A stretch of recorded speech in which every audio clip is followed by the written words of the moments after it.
ముదిరాజులకు 1000 కోట్ల బడ్జెట్, ముదిరాజులకు 1000 కోట్ల బడ్జెట్, చెరువులపై పూర్తి హక్కులు, చెరువులపై పూర్తి హక్కులు, బీసీడీ నుండి ఏకు. తెలంగాణ రాష్ట్రంలో ముదిరాజ్ మహాసభ అధ్యక్షులు బండా ప్రకాష్ గారి ఆధ్వర్యంలో మన సీఎం రేవంత్ రెడ్డి గారు ఎలక్షన్ ముందు మేనిఫెస్టోలో అభయస్థం దాని కింద 5 అభయస్థం దాని కింద పెట్టిన వివరాల ప్రకారం ముదిరాజులకు బీసీ డీకెళ్ళి ఏకు మారుస్తారని, ముదిరాజుల చెరువులపైన పూర్తి హక్కులు కల్పిస్తారని, ముదిరాజులకు చాలా స్థితిగతులు బాగాలేవు, రాష్ట్రంలో 50 లక్షల పైచీలుకున్నారు కాబట్టి వాళ్లకు సపరేట్ బడ్జెట్ 1000 కోట్లు కేటాయిస్తాం, మేము ఆదుకుంటామని చెప్పినందుకు ఇంతకుముందు కూడా మన రాష్ట్రంలో ముదిరాజులందరూ కూడా ఈ పనిచేయడం జరిగింది. ఈరోజు వీళ్ళందరికీ స్థితిగతులు బాగాలేవు, చెరువులపై చాలా హక్కులు కోల్పోతున్నారు, అక్కడక్కడ దౌర్జన్యాలు జరుగుతున్నాయి. వీళ్ళు బతికేది చెరువు చేపల పైన కాబట్టి దౌర్జన్యాలు చేసి వీళ్ళ స్థితిగతులు ఉపాధి కూడా కోల్పోతున్నారు. కాబట్టి మేము ఈరోజు ముదిరాజు రాష్ట్ర మహాసభ నుండి సీఎం రేవంత్ రెడ్డి గారికి ఒకటే విన్నపం తెలియజేస్తున్నాం. మా హక్కులు మాకు కల్పించాలి, వెనుకబడిన వాళ్లకు వీళ్ళ ముదిరాజుల హక్కులు స్కీమ్లు ఏమిటో వాళ్ళని వెంటనే విడుదల చేసి వీళ్ళని ఆదుకోవాలని మేము ముదిరాజు మహాసభ నుండి డిమాండ్ చేస్తున్నాం. మాకు చాలా విద్యాపరంగా కానీ ఉపాధి పరంగా కానీ చాలా వెనుకబడి ఉన్నారు. దయచేసి మీరు ఈరోజు మీరు కూడా ఎప్పుడు అక్కడక్కడ టీవీలో చెప్పింది కాబట్టి డిబేట్లో ముదిరాజులు చాలా మంది ఉన్నారు, వాళ్ళు స్థితిగతులు బాగాలేవు వెనుకబడి ఉన్నారని మీరు డిబేట్లో టీవీలో చెప్పింది కదా, అదే గుర్తించుకొని మా ముదిరాజులను ఆదుకోవాలని మేము ముదిరాజు మహాసభ పరంగా డిమాండ్ చేస్తున్నాం.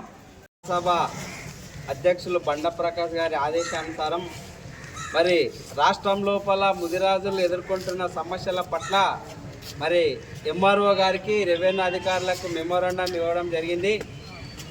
మొన్న సార్వత్రిక ఎమ్మెల్యే ఎలక్షన్ లోపల ఏదైతే ఇప్పుడు ఉన్నటువంటి సీఎం రేవంత్ రెడ్డి గారు ఆ రోజు అభయస్థం అనేటటువంటి పథకం లోపల పొందుపరిచి ఏమని చెప్పిందంటే, ఏదైతే బీసీల లోపల ముదిరాజులు వెనుకబడి ఉన్నారో వాళ్ళని ఆర్థికంగా, సామాజికంగా, రాజకీయంగా ముందుకు తీసుకొస్తాం, వాళ్ళంతా మాకు వెంబడి సపోర్ట్ చేయాలి, ఆ విధంగా చేయండి, మీకు అన్ని విధాలు అన్ని రకాలుగా ఆదుకుంటామని చెప్పి ఆ రోజు సీఎం గారు చెప్పడం జరిగింది.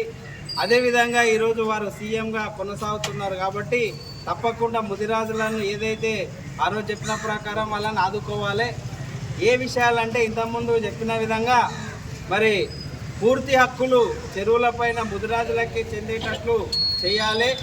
అదేవిధంగా ఏదైతే గౌడ కులస్తులకు తర్వాత మన చేనేత కార్మికులకు అనుకుంటా వాళ్ళకి ఏ విధంగా అయితే 50 సంవత్సరాలకే వృద్ధాప్య పెన్షన్ ఇస్తున్నారో మరి ముదిరాజులకు కూడా 50 సంవత్సరాలు నిన్న ప్రతి ఒక్కరికి కూడా పెన్షన్ ఇవ్వాలని చెప్పి ఈ సందర్భంగా మేము కోరుతా ఉన్నాం.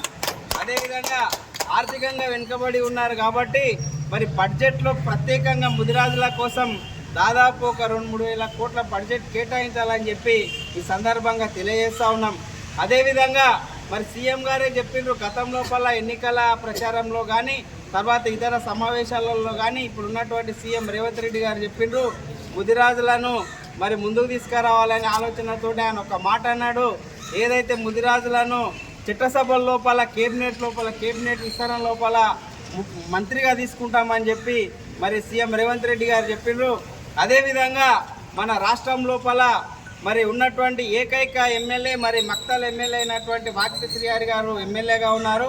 మరి వారిని తప్పకుండా మరి మంత్రివర్గంలోకి తీసుకొని ముదిరాజులకు మీరు ఏదైతే ఆ రోజు చెప్పినటువంటి మాట నిలబెట్టుకొని ముదిరాజులకు న్యాయం చేయాలని చెప్పి ఈ సందర్భంగా తెలియజేస్తా ఉన్నాం.